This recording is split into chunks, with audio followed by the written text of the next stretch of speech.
ನಾನು ಪ್ರಶಾಂತ್. ನನಗೆ ತಂದೆ ತಾಯಿ ಇಬ್ಬರೂ ಇರಲಿಲ್ಲ. ಆದರೆ ನನಗೆ ಮಲತಾಯಿ ಇದ್ದರು. ನನಗೆ ನನ್ನ ಮಲತಾಯಿಯನ್ನು ನೋಡಿದರೆ ಇಷ್ಟವಾಗುತ್ತಿರಲಿಲ್ಲ. ನನ್ನ ತಾಯಿ ನಾನು PUC ಓದುತ್ತಿರುವಾಗ ಆತ್ಮಹತ್ಯೆ ಮಾಡಿಕೊಂಡು ತೀರಿಕೊಂಡಳು. ನಂತರ ತಂದೆ ಇನ್ನೊಂದು ಮದುವೆಯಾದರು. ಆದರೆ ನಾನು ನನ್ನ ಚಿಕ್ಕಮ್ಮನ ಜೊತೆ ಹೆಚ್ಚಾಗಿ ಮಾತನಾಡುತ್ತಿರಲಿಲ್ಲ. ನಾನಾಯಿತು, ನನ್ನ ಓದಾಯಿತು ಎಂದು ಸುಮ್ಮನಿರುತ್ತಿದ್ದೆ. ನನ್ನ ವಿದ್ಯಾಭ್ಯಾಸವೆಲ್ಲ ಮುಗಿದ ತಕ್ಷಣ ನನಗೆ ಒಂದು ಕೆಲಸ ಸಿಕ್ಕಿತು. ನಂತರ ನಾನು ಸೀತಾ ಎನ್ನುವ ಹುಡುಗಿಯನ್ನು ಪ್ರೀತಿಸಿ ಮದುವೆಯಾಗಲು ನನ್ನ ತಂದೆಯೊಂದಿಗೆ ಮಾತನಾಡಿದೆ. ಅವರು ಅದಕ್ಕೆ ಒಪ್ಪಿಗೆ ನೀಡಿದರು. ಆದರೆ ಮದುವೆಗೆ ಇನ್ನೂ 1 ತಿಂಗಳಿರುವ ಮುಂಚೆ ನನ್ನ ತಂದೆ ಹಾರ್ಟ್ ಅಟ್ಯಾಕ್ನಿಂದ ತೀರಿಕೊಂಡರು. ನಂತರ ನಾನು ಮದುವೆಯಾಗಿ ಬೇರೆ ಮನೆ ಮಾಡಿಕೊಂಡು ಸೀತಾಳ ಜೊತೆ ಜೀವನ ನಡೆಸುತ್ತಿದ್ದೇನೆ. ಬೆಳಿಗ್ಗೆ ಬೇಗ ಎದ್ದು ಎಂದಿನಂತೆ ಕಾಫಿ ಕುಡಿಯುತ್ತಾ ಪೇಪರ್ ಓದುತ್ತಿದ್ದೆ. ನನ್ನ ಹೆಂಡತಿ ಸೀತಾ ಹೇಳಿದಳು, ಮನೆಯಲ್ಲಿ ಹಳೆಯ ವಸ್ತುಗಳು ತುಂಬ ಇದ್ದಾವೆ, ನನಗೆ ಒಂದು ಸ್ಟೋರ್ ರೂಮನ್ನು ಕಟ್ಟಿಸಿಕೊಡಿ ಎಂದು ಕೇಳಿದಳು. ಮುಂದೆ ಯಾವಾಗಲಾದರೂ ಸಮಯ ಬಂದಾಗ ಅವುಗಳನ್ನು ಬಳಸಬೇಕಾಗುತ್ತದೆ. ಸದ್ಯಕ್ಕೆ ಅವುಗಳ ಅವಶ್ಯಕತೆ ಇಲ್ಲ. ಅದಕ್ಕಾಗಿ ನನಗೊಂದು ಸ್ಟೋರ್ ರೂಮ್ ಮಾಡಿಕೊಡಿ. ಹಾಗೆ ಕೆಲವೊಂದು ವೇಸ್ಟ್ ಸಾಮಾನುಗಳನ್ನು ಇಡಲು ಒಂದು ಕಬೋರ್ಡನ್ನು ಸಹ ಮಾಡಿಕೊಡಿ ಎಂದು ಕೇಳಿದಳು. ನಾನು ನನ್ನ ಹೆಂಡತಿಯನ್ನು ತುಂಬ ಪ್ರೀತಿಸುತ್ತಿದ್ದೆ. ನಮಗೆ ಮದುವೆಯಾಗಿ 3-4 ವರ್ಷ ಕಳೆದರೂ ಇನ್ನೂ ಮಕ್ಕಳಾಗಿಲ್ಲ. ಅವಳು ಯಾವಾಗಲೂ ಅದೇ ಚಿಂತೆಯಲ್ಲಿ ಕೊರಗುತ್ತಿದ್ದಳು. ನಾನು ಅವಳಿಗೆ ಇದರ ವಿಷಯವಾಗಿ ಸಮಾಧಾನ ಮಾಡಿ, ಮುಂದೆ ನಮಗೆ ಮಕ್ಕಳು ಆಗಬಹುದು, ಈಗ ನೀನು ಅದರ ಬಗ್ಗೆ ಹೆಚ್ಚಿಗೆ ಯೋಚನೆ ಮಾಡಬೇಡ ಎಂದು ಹೇಳುತ್ತಿದ್ದೆ. ಇಷ್ಟು ದಿನ ಸೀತಾ ಬರೀ ಮಕ್ಕಳ ಬಗ್ಗೆ ಯೋಚನೆ ಮಾಡುತ್ತಿದ್ದವಳು ಈಗ ಇದ್ದಕ್ಕಿದ್ದಂತೆ ಸ್ಟೋರ್ ರೂಮ್ ಬಗ್ಗೆ ಯೋಚನೆ ಮಾಡಿ ನನ್ನ ಬಳಿ ಕೇಳಿದ್ದಾಳೆ. ಆದರೆ ಈ ಸಮಯದಲ್ಲಿ ನನ್ನ ಬಳಿ ಹೆಂಡತಿ ಆಸೆಗಳನ್ನು ಪೂರೈಸುವಷ್ಟು ದುಡ್ಡು ಇರಲಿಲ್ಲ. ನಾನು ಅವಳಿಗೆ ಹೇಳಿದೆ, ಸ್ವಲ್ಪ ದಿನ ಕಳೆಯಲಿ, ನಂತರ ನಾನು ಅದನ್ನು ಮಾಡಿಕೊಡುತ್ತೇನೆ ಎಂದು ಹೇಳಿದೆ. ಅದಾದ ನಂತರ ನಾನು 1 ತಿಂಗಳಲ್ಲಿ ಕೆಲಸದ ಜೊತೆಗೆ OTಯನ್ನು ಮಾಡಿ ನನ್ನ ಹೆಂಡತಿ ಆಸೆಯನ್ನು ಪೂರೈಸಬೇಕೆಂದುಕೊಂಡೆ. 1 ತಿಂಗಳಾದ ಮೇಲೆ ನಾನು ಅವಳಿಗೆ ಸ್ಟೋರ್ ರೂಮ್ ಮಾಡಿಸಿಕೊಟ್ಟೆ. ನಾನು ಪ್ರತಿದಿನ ಹೆಚ್ಚು ಹೊತ್ತು ಕೆಲಸ ಮಾಡುತ್ತಿರಲಿಲ್ಲ. ಆದರೆ ಈಗ 2 ಗಂಟೆ ಹೆಚ್ಚಾಗಿ ಕೆಲಸ ಮಾಡುತ್ತೇನೆ. ಇದೇನು ನನಗೆ ತೊಂದರೆ ಇಲ್ಲ. ನನ್ನ ಹೆಂಡತಿ ಆಸೆ ಈಡೇರಿಸುವುದೇ ನನಗೆ ಒಂದು ರೀತಿಯ ಖುಷಿ. ಏಕೆಂದರೆ ಅವಳು ಮಕ್ಕಳಿಲ್ಲ ಎಂದು ಕೊರಗುತ್ತಿರುವುದರ ಮಧ್ಯೆ ನಗುತ್ತಿರುವುದನ್ನು ನೋಡುವುದಕ್ಕೆ ನನಗೆ ತುಂಬ ಸಂತೋಷವಾಗುತ್ತದೆ. ಆದರೆ ಸ್ಟೋರ್ ರೂಮ್ ಮಾಡಿಕೊಟ್ಟ ಮೇಲೆ ನನ್ನ ಹೆಂಡತಿಯ ನಡವಳಿಕೆ ಮತ್ತು ದಿನಚರಿಯಲ್ಲಿ ತುಂಬ ಬದಲಾವಣೆ ಕಾಣುತ್ತಿದ್ದವು. ಒಮ್ಮೊಮ್ಮೆ ಅವಳು ಇತ್ತೀಚೆಗೆ ಅಳುತ್ತಿರುವುದನ್ನು ಸಹ ನೋಡುತ್ತಿದ್ದೆ. ವಾಸ್ತವದಲ್ಲಿ ಯಾವಾಗಲೂ ನನ್ನ ಧ್ಯಾನ ಅವಳ ಮೇಲೆ ಇರುತ್ತಿರಲಿಲ್ಲ. ಮದುವೆಯಾಗಿ ಇಷ್ಟು ವರ್ಷವಾದರೂ ನಾವು ಪತಿ ಪತ್ನಿಯರಿಬ್ಬರು ಯಾವುದೇ ಕಾರಣಕ್ಕೂ ಜಗಳವಾಡಿರಲಿಲ್ಲ. ನಮಗೆ ಮಕ್ಕಳು ಸಹ ಆಗಿರಲಿಲ್ಲ. ಆದ್ದರಿಂದ ನಮ್ಮಿಬ್ಬರಿಗೆ ಎಂತಹ ಬೇಜಾರಾಗಿದ್ದರೂ ನಾನಾಗಲಿ ಅವಳಾಗಲಿ ಇಬ್ಬರು ಒಬ್ಬರಿಗೊಬ್ಬರು ಜಗಳವಾಡಿರಲಿಲ್ಲ. ಆದರೂ ಭಗವಂತನ ದಯೆಯಿಂದ ನಮಗೆ ಎಲ್ಲವೂ ದೊರೆತಿದ್ದಕ್ಕಾಗಿ ನಾವು ತುಂಬ ಖುಷಿಯಾಗಿದ್ದೆವು. ಯಾವತ್ತೂ ಅವಳನ್ನು ಖುಷಿಯಾಗಿ ಇಡಲು ಪ್ರಯತ್ನಿಸುತ್ತಿದ್ದೆ. ಯಾವಾಗಲೂ ಅವಳಿಗೆ ಇಷ್ಟವಾದದ್ದನ್ನು ತಂದು ಕೊಡುತ್ತಿದ್ದೆ.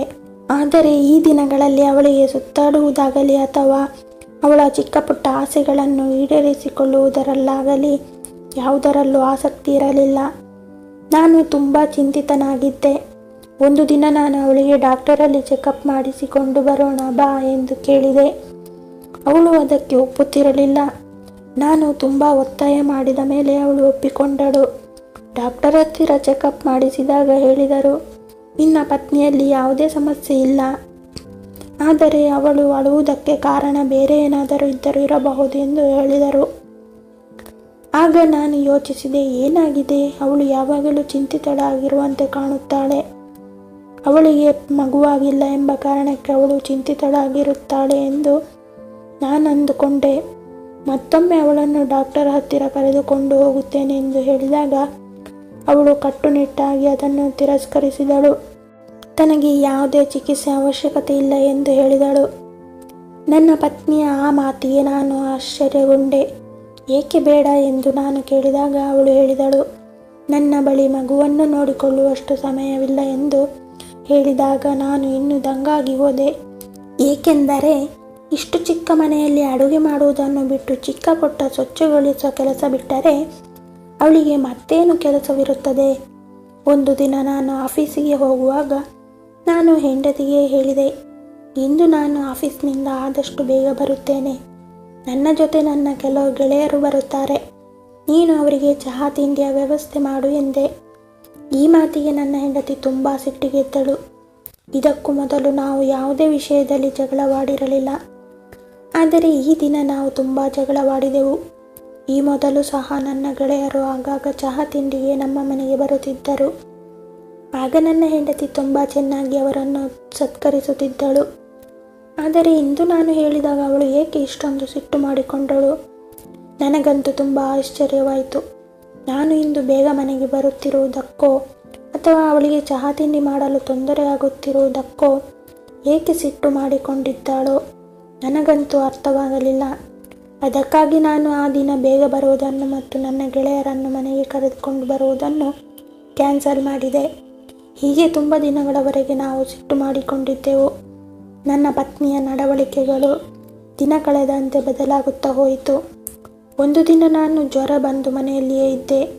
ನನ್ನ ಹೆಂಡತಿ ನನ್ನನ್ನು ಚೆನ್ನಾಗಿ ನೋಡಿಕೊಂಡಳು. ಆದರೆ ಅವಳು ಯಾವುದೋ ಕಾರಣಕ್ಕೆ ತುಂಬ ಚಿಂತೆಗೊಳಗಾದಂತೆ ಕಂಡಳು. ಅವಳು ತುಂಬ ಹೊತ್ತು ಕಿಚನ್ ರೂಮ್ನಲ್ಲಿ ಇದ್ದಳು. ನಾನು ಎಷ್ಟೊಂದು ವೀಕ್ ಆಗಿದ್ದೇನೆಂದರೆ ನನಗೆ ಎದ್ದೇಳಲು ಸಹ ಆಗಲಿಲ್ಲ. ಅವಳು ತುಂಬ ಚೆನ್ನಾಗಿ ನನ್ನ ಆರೈಕೆ ಮಾಡಿದಳು. ಮಾರನೇ ದಿನ ನಾನು ಸ್ನಾನ ಮಾಡಲು ಬಾತ್ರೂಮ್ಗೆ ಹೋಗುತ್ತಿದ್ದಾಗ ನನ್ನ ಹೆಂಡತಿ ಅಡುಗೆ ರೂಮಿನಲ್ಲಿ ಕುಳಿತು ಅಳುತ್ತಿದ್ದಳು. ನಾನು ಏಕೆ ಅಳುತ್ತಿದ್ದೀಯಾ ಎಂದು ತುಂಬ ಒತ್ತಾಯ ಮಾಡಿ ಕೇಳಿದಾಗಲೂ ಅವಳು ಏನನ್ನೂ ಹೇಳಲಿಲ್ಲ ಮತ್ತು ಅನಂತರ ಹೇಳಿದಳು, ಮನಸ್ಸಿಗೆ ತುಂಬ ದುಃಖವಾಗಿದೆ ಎಂದು. ಅಷ್ಟನ್ನು ಮಾತ್ರ ಹೇಳಿದಳು. ನನಗೆ ಹುಷಾರಿಲ್ಲದ ಕಾರಣ ಅವಳು ಬೇಜಾರಾಗಿ ಅಳುತ್ತಿದ್ದಾಳೆ ಎಂದು ನಾನಂದುಕೊಂಡೆ. ರಾತ್ರಿ ನಾನು ಗಾಢ ನಿದ್ರೆಯಲ್ಲಿ ಇದ್ದೆ. ಯಾರೋ ಕೆಮ್ಮಿದಂತೆ ಶಬ್ದವಾಗಿ ನಾನು ಎಚ್ಚರಗೊಂಡೆ. ಯಾರೋ ಪಿಸು ಪಿಸು ಮಾತನಾಡಿದ ಹಾಗೆ ಕೇಳಿಸಿತು. ನನಗಂತೂ ಆಶ್ಚರ್ಯವಾಯಿತು. ಈ ಮನೆಯಲ್ಲಿ ನಾನು ನನ್ನ ಹೆಂಡತಿಯನ್ನು ಬಿಟ್ಟರೆ ಬೇರೆ ಯಾರೂ ಇಲ್ಲ. ಮತ್ತು ಬೇರೆ ಯಾರು ಮಾತನಾಡುತ್ತಿದ್ದಾರೆ? ನನ್ನ ಹೆಂಡತಿ ಯಾರ ಜೊತೆಗೆ ಮಾತನಾಡುತ್ತಿದ್ದಾಳೆ ಎಂದು ನಾನು ತುಂಬ ಚಿಂತಿತನಾಗಿದ್ದೆ. ನಾನು ಎದ್ದು ಅಡುಗೆ ಮನೆಯ ಕಡೆ ಹೋದೆ. ಮತ್ತು ಮುಂದೆ ನನಗೆ ನಡೆಯಲಾಗಲಿಲ್ಲ. ನಾನು ಅಲ್ಲೇ ಕುಳಿತು ನನ್ನ ಹೆಂಡತಿಯನ್ನು ಕರೆದೆ. ಅವಳು ಬಂದು ಹೇಳಿದಳು, ನೀವು ಅಂದುಕೊಂಡ ಹಾಗೆ ನಮ್ಮ ಮನೆಯಲ್ಲಿ ಬೇರೆ ಯಾರೂ ಇಲ್ಲ. ಇದು ನಿಮ್ಮ ಭ್ರಮೆ ಇರಬಹುದು ಎಂದಳು. ಆನಂತರ ಸ್ವಲ್ಪ ದಿನಗಳಲ್ಲಿ ನನ್ನ ಹೆಂಡತಿ ಪದೇ ಪದೇ ಸ್ಟೋರ್ ರೂಮ್ಗೆ ಹೋಗುವುದು ಮತ್ತು ಕಿಚನ್ ರೂಮ್ಗೆ ಹೋಗುವುದನ್ನು ನಾನು ಅಬ್ಸರ್ವ್ ಮಾಡಿದೆ. ನಾನು ಅವಳ ಮೇಲೆ ಕಣ್ಣು ಇಟ್ಟಿರುವುದು ನನ್ನ ಹೆಂಡತಿಗೆ ಗೊತ್ತಿರಲಿಲ್ಲ. ನನ್ನ ಆರೋಗ್ಯ ಈಗ ಸರಿಯಾಗಿತ್ತು. ನಾನು ಮೊದಲಿನ ಹಾಗೆ ಓಡಾಡಿಕೊಂಡಿದ್ದೆ. ನಾನು ಕಿಚನ್ ರೂಮ್ ನೀರು ಕುಡಿಯಲು ಹೋದಾಗ ಅಲ್ಲಿ ನನ್ನ ಹೆಂಡತಿ ಕಾಣಲಿಲ್ಲ. ನಾನು ಕಿಚನ್ ರೂಮಿನ ಹೊರಗೆ ಬಂದು ಅವಳನ್ನು ಹುಡುಕುತ್ತಿದ್ದಾಗ ಅವಳು ಸ್ಟೋರ್ ರೂಮ್ನಿಂದ ಹೊರ ಬಂದಳು. ನನ್ನನ್ನು ನೋಡುತ್ತಲೇ ಗಾಬರಿಯಾದಂತೆ ಕಂಡಳು. ಅವಳ ಹಣೆಯಲ್ಲಿ ಬೆವರಿತ್ತು. ಅಂತಹ ಯಾವ ವಿಷಯಕ್ಕಾಗಿ ಇವಳು ಈ ರೀತಿ ಮಾಡುತ್ತಿದ್ದಾಳೆ? ಆ ಸಮಯ ನನಗೆ ತುಂಬ ವಿಚಿತ್ರವೆನಿಸಿತು. ಏಕೆಂದರೆ ಯಾವಾಗ ಅವಳು ಸ್ಟೋರ್ ರೂಮ್ನಿಂದ ಹೊರಬರುತ್ತಿದ್ದಳು ಆಗ ನನಗೆ ಇವಳು ಏನೋ ಒಂದು ಕೆಲಸ ಮಾಡುತ್ತಿದ್ದಾಳೆ ಎಂದು ಅನಿಸುತ್ತಿತ್ತು. ಆದರೆ ಇಂದು ಅವಳಿಗೆ ಗಾಬರಿಯಿಂದ ಹಣೆಯಲ್ಲಿ ಬೆವರು ಸಹ ಹರಿಯುತ್ತಿತ್ತು. ನಾನು ಆ ವಿಷಯವನ್ನು ಅಲ್ಲಿಗೆ ಬಿಟ್ಟೆ. ಏಕೆಂದರೆ ನನ್ನ ಆರೋಗ್ಯ ಸರಿ ಇಲ್ಲದಿದ್ದಾಗ ಅವಳು ನನ್ನನ್ನು ಚೆನ್ನಾಗಿ ನೋಡಿಕೊಂಡಿದ್ದಳು ಮತ್ತು ನಾನು ಬೇಗ ಹುಷಾರಾಗುವಂತೆ ಮಾಡಿ ನನ್ನ ಮನ ಗೆದ್ದಿದ್ದಳು. ಕೆಲವು ದಿನಗಳಾದ ಮೇಲೆ ನಾನು ಬೆಳಗ್ಗೆ ಹೆಂಡತಿಯನ್ನು ನನ್ನ ಕೋಣೆಯಲ್ಲಿ ನೋಡಲಿಲ್ಲ. ಅವಳು ನನಗಾಗಿ ಕಿಚನ್ ರೂಮ್ನಲ್ಲಿ ನಾಷ್ಟ ರೆಡಿ ಮಾಡುತ್ತಿರಬಹುದು ಎಂದುಕೊಂಡೆ. ಸೀದಾ ನಾನು ಅಡುಗೆ ಮನೆಗೆ ಹೋಗಿ ನೋಡಿದಾಗ ಅಲ್ಲೂ ಸಹ ಅವಳು ಇರಲಿಲ್ಲ. ನಾನು ಬಾತ್ರೂಮ್ ಸೇರಿ ಮನೆಯ ಎಲ್ಲ ಕೋಣೆಗಳಲ್ಲೂ ಸೀತಾಳನ್ನು ಹುಡುಕಾಡಿದೆ. ಆದರೆ ನನ್ನ ಹೆಂಡತಿ ಅಲ್ಲೆಲ್ಲೂ ಇರಲಿಲ್ಲ. ನಾನು ತುಂಬ ಚಿಂತಿತನಾಗಿ ಮನೆಯಿಂದ ಹೊರಗೆ ಹೋಗುವನಿದ್ದೆ. ಆಗ ಒಂದು ಶಬ್ದ ನನ್ನ ಕಿವಿಗೆ ಕೇಳಿಸಿತು. ಆ ಶಬ್ದ ಏನೆಂದು ನನಗೆ ಅರ್ಥವಾಗಲಿಲ್ಲ. ಆದರೆ ಅದು ಸ್ಟೋರ್ ರೂಮ್ನಿಂದ ಬರುತ್ತಿದೆ ಎಂದು ತಿಳಿದು ನಾನು ಸ್ಟೋರ್ ರೂಮ್ನ ಬಾಗಿಲನ್ನು ತೆರೆಯಲು ಹೋದಾಗ ಅದು ಒಳಗಿನಿಂದ ಲಾಕ್ ಆಗಿತ್ತು. ನನಗಂತೂ ತುಂಬ ಚಿಂತೆಯಾಯಿತು. ನಾನು ಕೋಣೆ ಒಳಗೆ ಬಂದಾಗ ನನ್ನ ಹೆಂಡತಿ ನನ್ನ ಹಿಂದೆ ನಿಂತಿದ್ದಳು. ನಾನು ಅವಳನ್ನು ಕೇಳಿದೆ, ನೀನು ಎಲ್ಲಿದ್ದೆ? ಆಗ ಅವಳು ಹೇಳಿದಳು, ನಾನು ಈ ಕೋಣೆಯೊಳಗೆ ಸಾಮಾನುಗಳನ್ನು ಸೆಟ್ ಮಾಡುತ್ತಿದ್ದೆ. ಆದರೆ ಈ ಬಾರಿ ನಾನು ಕೋಣೆಯೊಳಗೆ ಸಣ್ಣ ಶಬ್ದ ಕೇಳಿಸಿಕೊಂಡೆ ಎಂದು ಅವಳಿಗೆ ಹೇಳಲಿಲ್ಲ. ನಾನು ಕದ್ದು ಮುಚ್ಚಿ ನನ್ನ ಹೆಂಡತಿಯ ಬಗ್ಗೆ ಹಿಂಬಾಲಿಸುತ್ತಿದ್ದೆ. ಆದರೆ ಇದರ ಬಗ್ಗೆ ಅವಳಲ್ಲಿ ಕೇಳಲು ನನಗೆ ಧೈರ್ಯ ಬರಲಿಲ್ಲ. ಕೆಲವೊಮ್ಮೆ ಅವಳು ನನ್ನ ಬಾಯಿ ಮುಚ್ಚಿಸಿದ್ದಾಳೆ ಎಂದು ನನಗೆ ಅನಿಸುತ್ತಿತ್ತು. ಅವಳ ಮಾತನ್ನು ಒಪ್ಪಿಕೊಂಡು ಅವಳು ಈ ರೀತಿ ಮಾಡುವುದಕ್ಕಾಗಿಯೇ ನಾನು ಕಷ್ಟಪಟ್ಟು ಸ್ಟೋರ್ ರೂಮ್ ಕಟ್ಟಿ ನನ್ನ ಹಣವನ್ನು ವೇಸ್ಟ್ ಮಾಡಿದನಲ್ಲ. ನನಗೆ ಒಮ್ಮೊಮ್ಮೆ ಅವಳು ತನ್ನವರ ಮಾತು ಕೇಳಿ ಯಾವುದೋ ದುಷ್ಟಕೃತ್ಯದಲ್ಲಿ ಭಾಗಿಯಾಗಿದ್ದಾಳೆಂದು ಅನಿಸಿದರೆ, ಮತ್ತೊಮ್ಮೆ ಅವಳು ಮನುಷ್ಯಳೇ ಅಲ್ಲ, ಅವಳು ಕೆಟ್ಟ ನಡತೆಯ ಹೆಂಗಸೆಂದು ಅನಿಸುತ್ತಿತ್ತು. ನನ್ನಿಂದ ಕದ್ದು ಮುಚ್ಚಿ ಅವಳು ಆ ಕೋಣೆಯಲ್ಲಿ ಯಾರನ್ನೋ ಭೇಟಿಯಾಗುತ್ತಾಳೆ ಎಂದು ಅನಿಸುತ್ತಿತ್ತು. ಆದರೆ ನಾನು ಯಾವುದೇ ತೀರ್ಮಾನಕ್ಕೆ ಬರಲಾಗಲಿಲ್ಲ, ಏಕೆಂದರೆ ಅವಳು ಈ ರೀತಿ ಕೃತ್ಯ ಮಾಡಿದ ಹಾಗೆ ಯಾವ ಸಾಕ್ಷಿಯೂ ನನ್ನ ಕಣ್ಣ ಮುಂದೆ ಇರಲಿಲ್ಲ. ನನ್ನ ಹೆಂಡತಿ ದಿನದ 24 ಗಂಟೆಗಳ ಕಾಲ ಆ ಕೋಣೆಯನ್ನು ಕಾವಲು ಕಾಯುತ್ತಿದ್ದಾಳೆ ಎಂದು ನನಗೆ ಅನಿಸಿತು. ನಾನು ಯಾವಾಗಲಾದರೂ ಆ ಕೋಣೆಯನ್ನು ತೆರೆಯಲೆಂದು ಅದರ ಬಳಿ ಹೋದರೆ ಅವಳು ಯಾವುದಾದರೂ ಮಾತಿನಿಂದ ನನ್ನನ್ನು ಬೇರೆ ಕಡೆ ಡೈವರ್ಟ್ ಮಾಡುತ್ತಿದ್ದಳು. ನಾನು ಅವಳನ್ನು ಗುಪ್ತವಾಗಿ ಅವಳು ಏನು ಮಾಡುತ್ತಿದ್ದಾಳೆ ಎಂದು ಹಿಂಬಾಲಿಸುತ್ತಿದ್ದೆ. ನನಗೆ ಅವಳನ್ನು ರೆಡ್ ಹ್ಯಾಂಡ್ ಆಗಿ ಹಿಡಿಯಬೇಕಾಗಿತ್ತು. ಆದರೆ ನಾನು ಅಸಹಾಯಕನಾಗಿದ್ದೆ. ಏನು ಮಾಡಬೇಕು ತೋಚುತ್ತಿರಲಿಲ್ಲ. ಒಮ್ಮೊಮ್ಮೆ ನನಗೆ ತುಂಬ ಸಿಟ್ಟು ಬರುತ್ತಿತ್ತು. ಮತ್ತೊಮ್ಮೆ ಈಗಲೇ ಎಲ್ಲ ಮುಗಿಸಿಬಿಡೋಣ ಎಂದು ಯೋಚಿಸುತ್ತಿದ್ದೆ. ಈಗಲೇ ಇವಳಿಗೆ ವಿಚ್ಛೇದನ ನೀಡಬೇಕು, ಅವಳೆಲ್ಲ ತಪ್ಪುಗಳನ್ನು ಒಂದೊಂದಾಗಿ ಅವಳ ಮುಂದೆ ಇಡಬೇಕು ಎಂದು ಅನಿಸುತ್ತಿತ್ತು. ಆದರೆ ನನ್ನ ಬಳಿ ಯಾವುದೇ ಸಾಕ್ಷಿ ಇರಲಿಲ್ಲ. ಒಂದು ದಿನ ನಾನು ಒಂದು ಪ್ಲ್ಯಾನ್ ಮಾಡಿದೆ. ನಾನು ಇಡೀ ದಿನ ಆಫೀಸಿಗೆ ಹೋಗಬಾರದು. ಇಡೀ ದಿನ ನನ್ನ ಹೆಂಡತಿಯ ಮೇಲೆ ಒಂದು ಕಣ್ಣನ್ನು ಇಡಬೇಕು ಎಂದುಕೊಂಡೆ. ಆ ದಿನ ನನ್ನ ಹೆಂಡತಿಯ ಆರೋಗ್ಯ ಕೆಟ್ಟಿತು. ನಾನು ಅವಳಿಗೆ ರೆಸ್ಟ್ ತೆಗೆದುಕೊಳ್ಳಲು ಹೇಳಿದೆ ಮತ್ತು ನಾನು ತಯಾರಾಗಿ ಆಫೀಸಿಗೆ ಹೋಗುತ್ತಿರುವಂತೆ ನಾಟಕವಾಡಿದೆ ಮತ್ತು ನನ್ನ ಹೆಂಡತಿಗೆ ಹೇಳಿದೆ, ನೀನು ಹಾಸಿಗೆಯಿಂದ ಏಳಬೇಡ, ನಿನಗೆ ಆರೋಗ್ಯ ಸರಿಯಿಲ್ಲ, ನಾನೇ ಡೋರ್ ನಾಕ್ ಮಾಡಿಕೊಂಡು ಹೋಗುತ್ತೇನೆ ಎಂದು ಹೇಳಿ ಬಾಗಿಲ ಬಳಿ ಒಂದು ಅಲ್ಮಾರಿ ಇತ್ತು. ನಾನು ಅದರ ಹಿಂದೆ ಅವಿತುಕೊಂಡು ನಿಂತೆ. ಇದರಿಂದ ನನ್ನ ಪತ್ನಿಗೆ ನಾನು ಮನೆಯಲ್ಲಿದ್ದೇನೆ ಎಂದು ತಿಳಿಯಲೇ ಇಲ್ಲ. ಅವಳು ಎದ್ದು ತಿಂಡಿಯನ್ನು ರೆಡಿ ಮಾಡಿದಳು ಮತ್ತು ಅವಳು ನಾಷ್ಟವನ್ನು ತೆಗೆದುಕೊಂಡು ಸ್ಟೋರ್ ರೂಮ್ ಒಳಗೆ ಹೋಗುವುದನ್ನು ನೋಡಿ ನಾನು ದಂಗಾಗಿ ಹೋದೆ. ಅವಳು ಯಾವಾಗಲೂ ಸ್ಟೋರ್ ರೂಮ್ ಬಾಗಿಲನ್ನು ಲಾಕ್ ಮಾಡಿರುತ್ತಿದ್ದಳು. ನಾನು ಅವಳಿಗೆ ಆ ಲಾಕ್ನ ಬಗ್ಗೆ ಕೇಳಿದಾಗ ಅವಳು ಅದರಲ್ಲಿ ಆಭರಣವನ್ನು ಇಟ್ಟಿದ್ದೇನೆ ಎಂದು ಹೇಳುತ್ತಿದ್ದಳು. ಒಂದು ವೇಳೆ ಕಳ್ಳತನವಾದರೆ ಯಾರೂ ಸ್ಟೋರ್ ರೂಮ್ನ ಕಡೆ ಹೋಗುವುದಿಲ್ಲ, ಹಳೆಯ ಸಾಮಾನುಗಳನ್ನು ತುಂಬಿಟ್ಟ ಕೋಣೆ ಎಂದು ತಿಳಿದುಕೊಳ್ಳುತ್ತಾರೆ ಎಂದು ಹೇಳುತ್ತಿದ್ದದ್ದು ನನಗೆ ನೆನಪಾಯಿತು. ಆದರೆ ಅವಳು ಕೋಣೆಯ ಬಾಗಿಲನ್ನು ತೆರೆದು ನಾಷ್ಟವನ್ನು ತೆಗೆದುಕೊಂಡು ಒಳಕ್ಕೆ ಹೋದಳು. ಇಬ್ಬರ ನಾಷ್ಟವನ್ನು ಮತ್ತು 2 ಲೋಟ ಚಹಾವನ್ನು ನೋಡಿ ನಾನಂತೂ ಆಶ್ಚರ್ಯಚಕಿತನಾದೆ. ನನ್ನ ಉಪಸ್ಥಿತಿಯಲ್ಲೂ ಸಹ ನನ್ನ ಹೆಂಡತಿ ಮತ್ತೊಬ್ಬರನ್ನು ಈ ಮನೆಯಲ್ಲಿ ಇಟ್ಟುಕೊಂಡಿದ್ದಾಳೆ. ಕೋಪದಿಂದ ನನ್ನ ಮೈಯೆಲ್ಲ ಉರಿದು ಹೋಯಿತು. ಇಡೀ ದಿನ ನನ್ನ ಹೆಂಡತಿಯ ಜೊತೆ ಕಾಲ ಕಳೆಯುತ್ತಿರುವ ಅವರು ಯಾರಾಗಿರಬಹುದು? ನನಗೆ ಒಳಗೊಳಗೆ ತುಂಬ ತಳಮಳವಾಗಿತ್ತು. ನನ್ನ ಹೆಂಡತಿ ನಡತೆಗೆಟ್ಟವಳು ಎಂದು ನನಗೆ ಈಗ ಗೊತ್ತಾಯಿತು. ಇಲ್ಲಿಯವರೆಗೆ ನಾನಂದುಕೊಂಡಿದ್ದೆ ನನ್ನ ಹೆಂಡತಿಯ ಮೇಲೆ ಯಾವುದೋ ಭೂತದ ನೆರಳು ಬಿದ್ದಿತ್ತು ಅಥವಾ ಬೇರೇನೂ ಇರಬೇಕು ಅಂದುಕೊಂಡಿದ್ದೆ. ಆದರೆ ಅವಳು ಯಾವುದೋ ವ್ಯಕ್ತಿಯ ಜೊತೆ ಅಕ್ರಮ ಸಂಬಂಧ ಇಟ್ಟುಕೊಂಡಿದ್ದಾಳೆ ಎಂದುಕೊಂಡಾಗ ನನಗೆ ಅವಳ ಮೇಲೆ ದ್ವೇಷ ಮೂಡಿತು. ಈಗ ನನ್ನ ಮೈಯೆಲ್ಲ ನಡುಗುತ್ತಿತ್ತು. ನನ್ನನ್ನು ನಾನು ಕಂಟ್ರೋಲ್ ಮಾಡಿಕೊಳ್ಳಲಾಗಲಿಲ್ಲ. ಆ ಅಲ್ಮಾರಿಯಿಂದ ಸ್ಟೋರ್ ರೂಮ್ ಕೋಣೆಯವರೆಗೂ ಒಂದು ಹೆಜ್ಜೆ ಇಡಲು ನನಗೆ ಸಾಧ್ಯವಾಗಲಿಲ್ಲ. ಈ ಪ್ರಪಂಚವನ್ನೇ ಬಿಟ್ಟು ಹೋಗಬೇಕೆಂದು ಒಂದು ಕ್ಷಣ ಅನಿಸಿದರೆ ಮತ್ತೊಂದು ಕ್ಷಣ ನನ್ನ ಹೆಂಡತಿಯನ್ನು ಕೊಲೆ ಮಾಡಬೇಕೆಂದು ಅನಿಸಿತು. ನಾನು ಆ ಕೋಣೆಯ ಬಳಿ ಹೇಗೆ ತಲುಪಿದೆನೋ ನನಗೆ ಗೊತ್ತಾಗಲಿಲ್ಲ. ಬಾಗಿಲ ಬಳಿ ಬಂದು ನನ್ನ ನಡುಗುತ್ತಿರುವ ಕೈಗಳಿಂದ ಬಾಗಿಲನ್ನು ತೆರೆಯಬೇಕೆಂದುಕೊಂಡಾಗ ಒಳಗಡೆಯಿಂದ ಕೆಮ್ಮುವ ಶಬ್ದ ಬರುತ್ತಿತ್ತು. ನಾನು ಕೋಣೆಯನ್ನು ಓಪನ್ ಮಾಡಿ ಸೀತಾ ಎಂದು ಜೋರಾಗಿ ಕೂಗಿದೆ. ಆದರೆ ನಾನು ಒಳಗಿನ ದೃಶ್ಯವನ್ನು ನೋಡಿ ಕಕ್ಕಾಬಿಕ್ಕಿಯಾದೆ. ಮುಂದಿನ ಒಂದು ಕ್ಷಣದಲ್ಲಿ ನನ್ನ ಕೋಪವೆಲ್ಲ ಮಾಯವಾಗಿ ಹೋಯಿತು. ಈಗ ನನ್ನ ಮೇಲೆ ನನಗೆ ಪಾಪ ಪ್ರಜ್ಞೆ ಕಾಡತೊಡಗಿತ್ತು. ಈಗ ನನ್ನ ಮುಂದೆ ಸ್ಪಷ್ಟ ಚಿತ್ರಣವಿತ್ತು. ನನ್ನ ಹೆಂಡತಿ ಯಾರಿಗಾಗಿ ಕೈತುತ್ತು ನೀಡಲು ಹಿಡಿದು ನಿಂತಿದ್ದಳೋ ಯಾರು ಆ ತುತ್ತಿಗಾಗಿ ಬಾಯಿ ತೆರೆದುಕೊಳ್ಳುತ್ತಿದ್ದರೋ ಅವರು ಬೇರಾರೂ ಆಗಿರದೆ ನನ್ನ ಮಲತಾಯಿಯೇ ಆಗಿದ್ದಳು. ನಾನು ಸೀತಾಳನ್ನು ತುಂಬ ತಪ್ಪಾಗಿ ತಿಳಿದುಕೊಂಡೆ.